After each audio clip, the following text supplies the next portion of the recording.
اب اسکلان کی فتح سے پہلے ملک العدل اور رچرڈ شیردل کی جو ملاقات ہوئی، کچھ مذاکرات ہوئے، اس کی رپورٹ سلطان صلاح الدین ایوبی کو پیش کی گئی۔ تو سلطان صلاح الدین ایوبی نے اپنے بھائی کو کہا کہ دوبارہ مذاکرات کرو اور کچھ ٹائم لو، کیونکہ امید ہے کہ ترکمانوں کی جو کمک ہے وہ جلدی پہنچ جائے گی اور پھر ہم صلیبی افواج کا سامنا جو ہے وہ کر سکیں گے۔ چنانچہ جب ملک العدل دوبارہ رچرڈ سے ملاقات کرنے گیا تو اپنے ساتھ جو ہے وہ عمدہ قسم کے اونٹ، ساز و سامان سے راستہ گھوڑے، شاہی باورچی خانے سے پرتکلف کھانے جو ہے وہ لے کے گیا۔ رچرڈ نے اپنا خیمہ نصب کروایا، دونوں نے ضیافت جو ہے وہ اڑائی اور مسلمان باورچی جو ہے اس نے نوع اقسام کے کھانے جو ہے وہ پیش کیے۔ کہتے ہیں جی کہ رچرڈ جو ہے نا وہ ملک العدل کا بہت بڑا فین ہو گیا، کیونکہ وہ بڑا حیران تھا کہ یار یہ دبلا پتلا سا نوجوان اور یہ سالم بنا ہوا دمبا جو ہے وہ ایک ہی نشست میں بیٹھ کے جو ہے وہ کھا جاتا ہے، لطیفہ گوئی میں بھی لاجواب ہے، فن شکار شاہین بازی کا ماہر ہے، اور اسی طرح سے وہ نارمن نائٹوں کی طرح خوددار اور پروقار بھی ہے۔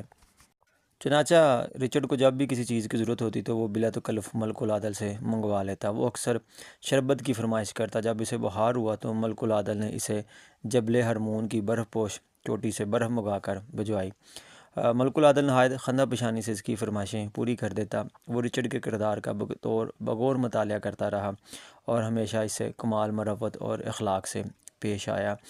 چند مہینے بعد رچرڈ نے ملک العدل کے حسن اخلاق سے متاثر ہو کر دوستانہ جذبات کا اظہار کیا۔ رچرڈ نے اس کے بڑے لڑکے کو مدعو کیا اور اپنے سائن ناٹوں کے روبرو ایک شاندار تقریب میں سے نائٹ بنایا۔ اس وقت رچرڈ کے زیر خیز دماغ میں ایک اور منصوبہ پرورش پا رہا تھا جس سے ملک العدل حیران رہ گیا۔ رچرڈ کو جنگ و جدل ختم کرانے کی انوکھی تدبیر سوجی۔ اس نے اپنی بہن سے جو کہ رچرڈ شیردل نے اپنی بہن سے جو ہے وہ شادی کی پیشکش ملک العدل کو کر دی کہ شادی کے بعد مسلمانوں کی طرف سے سلطان صلاح الدین ایوبی اور صلیبیوں کی طرف سے شاہ انگلستان اپنے اپنے مفتوحہ علاقے جو ہیں وہ نئے شادی شدہ جوڑے کو پیش کر دیں۔ اس طرح سے یروشلم پر فریقین کا پرامن تسلط قائم ہو جائے گا۔ زائرین آزادانہ مقامات مقدسہ کی زیارت کر سکیں گے اور مقدس صلیب الصلبوت عیسائیوں کو واپس مل جائے گی۔ رچرڈ نے یہ پیشکش بظاہر انتہائی خلوص سے پیش کی۔ ملک العدل نے یہ تجویز اپنے بھائی کو بتائی تو وہ کچھ بکھلا سا گیا۔ کیا آپ منظور کر لیں گے؟ بہاؤدین نے متجسس انداز میں سلطان سے پوچھا۔ ہاں یقیناً، سلطان نے مسکراتے ہوئے 3 مرتبہ دہرایا۔ سلطان کو خوب اندازہ تھا کہ یہ تجویز ناقابل عمل ہے۔ بالآخر رچرڈ کو اعلان کرنا پڑا کہ میری بہن کسی مسلمان سے شادی کرنے پر آمادہ نہیں ہے۔ اور پھر رچرڈ شیردل نے سلطان صلاح الدین ایوبی کو پیغام بھیجا کہ جنگ سے نا آپ کے بھی اور ہمارے بھی محلی اور جانی نقصانات جو ہیں وہ کافی زیادہ ہیں، لیکن جب تک ہماری جان میں جان ہے ہم یروشلم سے دستبردار ہونے کے لیے تیار نہیں ہیں۔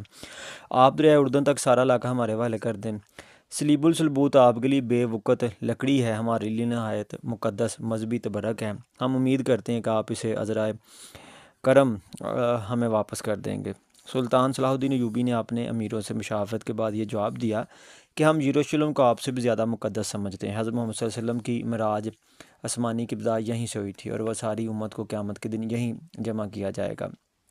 یہ خیال بھی نہ کریں کہ ہم کبھی یہ مقدس مقام آپ کے حوالے کر دیں گے۔ یاد رکھیں کہ یہ سرزمین ہماری ہے اور آپ لوگ حملہ آوروں کی حیثیت سے یہاں وارد ہوئے ہیں، اس لیے آپ کو اس سے دستکش ہونا پڑے گا۔ آپ نے ایک مرتبہ اسے فتح کر لیا تو اس سے آپ کو مستقل قبضے کا حق نہیں پہنچتا۔ آپ نے پہلی مرتبہ بھی اچانک دعویٰ کر کے اس پر قبضہ جما لیا تھا۔ آپ کی کامیابی کی وجہ مسلمان امیروں کا باہمی نفاق اور کمزوری تھی۔ اب جب تک جنگ جاری رہے گی بفضل تعالیٰ ہم آپ کو اس شہر سے ایک پتھر بھی ہلانے نہیں دیں گے۔ صلیب الصلبوت ہمارے پاس رہے تو ہمیں فائدہ ہے اور اسلامی مفاد کی تقویت کے سوا ہمیں ہرگز اس سے دستبردار ہونے کو تیار نہیں ہے۔ اور پھر رچرڈ شیردل نے یروشلم کا محاصرہ جو ہے وہ کرنے کی ٹھانی۔ یہ بات سلطان صلاح الدین ایوبی کو بھی پتہ تھی کہ یروشلم کے گرد و نواح کی زمین انتہائی سنگلاخ اور چٹانوں سے پر ہے، یہاں کنواں کھودنا ناممکن ہے۔ چنانچہ سلطان صلاح الدین ایوبی نے القدس کے قریب و جوار میں جو بھی آب رسانی کے تمام وسائل تھے ان کو جو ہے وہ ختم کر دیا۔ چشمے جو ہے وہ بند کرا دیے گئے، حوض جو ان میں مٹی ڈلوا دی گئی، کنویں جو ہیں وہ تڑوا دیے گئے تاکہ شہر سے باہر پینے کے پانی کا ایک قطرہ بھی جو ہے وہ نہ ملے۔ تو جب صلیبیوں نے جو ہے نا یروشلم کا محاصرہ کرنے کا سوچا تو ان میں پھوٹ پڑ گئی. ادھر جو ہے نا صلاح الدین ایوبی اور اس کے جو مجاہد ہیں ان میں بھی جو ہے وہ یہ بحث ہو رہی تھی کہ وہ شہر سے نکل کے باہر مقابلہ کریں گے کہ قلعے میں مسحور ہوں گے, اور اگر قلعے میں مسحور ہو گئے, یروشلم میں مسحور ہو گئے, تو کہیں اس کا بھی انجام جو ہے وہ آج جیسا نہ ہو, کہیں اسکلان جیسا حال اس کا بھی نہ ہمیں کرنا پڑے. لیکن دوسری طرف جو صلیبی جنگجو ہیں, ظاہر ہے رچرڈ شیردل جو ہے وہ ایک نوجوان شخص تھا, اس میں کوئی تحمل اور بردباری نہیں تھی, تو اس کو بھی انگلستان واپس جانے کی جلدی تھی, کیونکہ خبریں آ رہی تھیں جی کہ انگلستان میں پیچھے جو ہے نا شاہ فلپ فرانس کا اس کے اوپر جو ہے وہ چڑھ دوڑے گا, یا انگلستان کے اندر سے ہی جو ہے نا کچھ غدار آئیں گے اور وہ حکومت پہ قبضہ کر لیں گے. تو اس کو بھی یروشلم واپس جانے کی جو ہے وہ یروشلم سے واپس جانے کی جو ہے وہ جلدی تھی. تو رچرڈ جو ہے اس کو واپس جانے کی بڑی جلدی تھی کہ اس نے 2 احمقانہ حرکات جو ہیں وہ سرزد کر دی. مثلا اس نے مجلس مشاورت میں قاہرہ پر حملہ کرنے کا منصوبہ باقاعدہ طور پر منظور کیا, 3000 انگریز اور نارمن سپاہیوں کی فوج بھیجنے کا یقین دلایا, اور دوسرا کام یہ کیا کہ ملک العدل سے درخواست کی کہ وہ اپنے بھائی سلطان صلاح الدین ایوبی سے ہمارا جو ہے وہ معاہدہ کروا دے. اور پھر ملک الظاہر, جو ملک الظاہر ہے یہ سلطان صلاح الدین ایوبی کا بیٹا تھا, اس نے اپنی قیادت میں جو ہے وہ جافا کے قلعے کو جو ہے مسحور کیا, اور پھر اس کے بعد جو مسحورین ہیں وہ ان کو شرائط کے اوپر جو ہے نا وہاں سے وہ نکال کے کشتیوں میں ڈال کے جو ہے وہ آقا بھیجنے کا بندوبست کیا, اور یوں جو جافا ہے وہ دوبارہ سے مسلمانوں کے قبضے میں آ گیا.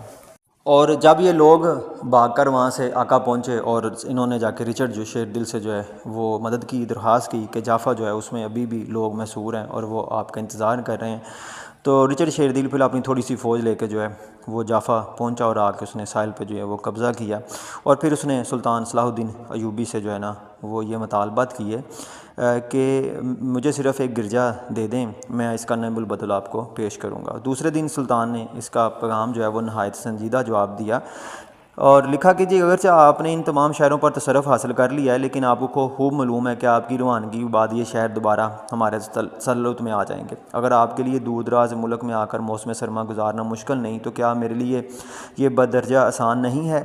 میرے اہل و عیال میرے پاس ہیں, میں بوڑھا آدمی ہوں, مجھے لذت دنیاوی سے کوئی دلچسپی نہیں ہے, میں اسے چھوڑ چکا ہوں. میری فوج کے سپاہی سردیوں میں چلے جاتے ہیں, گرمیوں میں نئے اور تازہ دم سپاہی ان کی جگہ لے لیتے ہیں. مجھے یقین ہے میری جد و جہد حقیقی عبادت ہے, میں اس راہ عمل پر اسی وقت سرگرم رہوں گا جب تک خداوند تعالیٰ فتح شکست کا فیصلہ نہ کر دے. لیکن بہرحال کچھ دنوں کے بعد رچرڈ نے جافا کو جو ہے وہ فتح کر ہی لیا, لیکن تب وہ کہتے ہیں جی کہ شہر برباد ہو چکا تھا. گرمی, غلاظت اور طاعون سے زندگی جو ہے وہ دوبر تھی, فوج میں بیماری پھیل گئی, کثیر تعداد میں لوگ جو ہیں وہ مرنے لگے, اور رچرڈ جو ہے وہ ایک دفعہ خود جو ہے وہ بیمار ہو گیا. تو اس نے پھر ملک العدل کو دوبارہ سے پیغام بھیجا کہ ہم نا صلح کی شرائط دوبارہ سے طے کرتے ہیں, لیکن ہم اسکلان جو ہے وہ کسی بھی قیمت پر جو ہے وہ نہیں چھوڑیں گے. اور پھر جو صلح کی شرائط طے پائیں وہ کچھ اس طرح سے تھی کہ فریقین اپنے اپنے فتح کردہ علاقوں پر قابض رہیں گے. اس طرح سے عیسائی جو ہیں وہ سور سے لے کر جافا تک کے ساحلی علاقوں کے حاکم جو ہیں وہ بن گئے. ساحلی علاقوں میں آقا بندرگاہ کے علاوہ ساحل کے نواحی گاؤں بھی اس میں جو ہے وہ شامل تھے. رملہ جو جافا اور یروشلم کے درمیان ظاہرین کی شاہراہ پر واقع تھا, یکساں طور پر فریقین کے قبضے میں رہے گا, یعنی کہ رملہ پر دونوں کا قبضہ رہے گا. سرحدوں سے گزرنے والے مال تجارت پر کوئی محاصل عائد نہیں کیا جائے گا. اس شرط اور اسکلان کے تنازع کے پس نظر میں جو اطالوی تاجروں کا ہاتھ کر فرما نظر آتا ہے, عیسائی ظاہرین خراج ادا کیے بغیر یروشلم کی زیارت کر سکیں گے اور سلطان ان کی سلامتی کا ذمہ دار ہوگا. رچرڈ کو آخرکار اسکلان جو ہے وہ چھوڑنا پڑا, اور یہ طے پایا جی کہ اسکلان جو ہے اس کی فصیل اور اس کے برج جو ہیں وہ گرا دیے جائیں گے اور 3 سال کے لیے کھلا شہر قرار دیا جائے گا. اس پر فریقین میں سے کسی کا بھی قبضہ جو ہے وہ نہیں ہوگا. صلح کی میعاد 3 سال ہوگی اور اس کا نفاذ آئندہ ایسٹر سے طے پایا. اس طرح سے میعاد صلح تقریباً 4 سال ہوگی. ملک العدل عیسائیوں سے صلح کی پابندی کا حلف اٹھانے کے لیے آقا پہنچا. یہ 2 ستمبر 1192 کا دن تھا, اور یوں رچرڈ کی فوج میں جو پادری تھے, جو نائٹ تھے, وہ مزار مسیح کی زیارت کے لیے یروشلم جانے کے لیے تیار ہونے لگے, لیکن رچرڈ نہ تیار ہوا, کیونکہ وہ یہ سمجھتا تھا کہ میں نے حلف اٹھایا تھا کہ میں یروشلم کو جو ہے وہ آزاد کرواؤں گا, لیکن اب میں آزاد نہیں کروا سکا, میں وہاں پہ فاتح کی حیثیت سے نہیں جا سکا, تو پھر میں زائر کی حیثیت سے بھی نہیں جاؤں گا.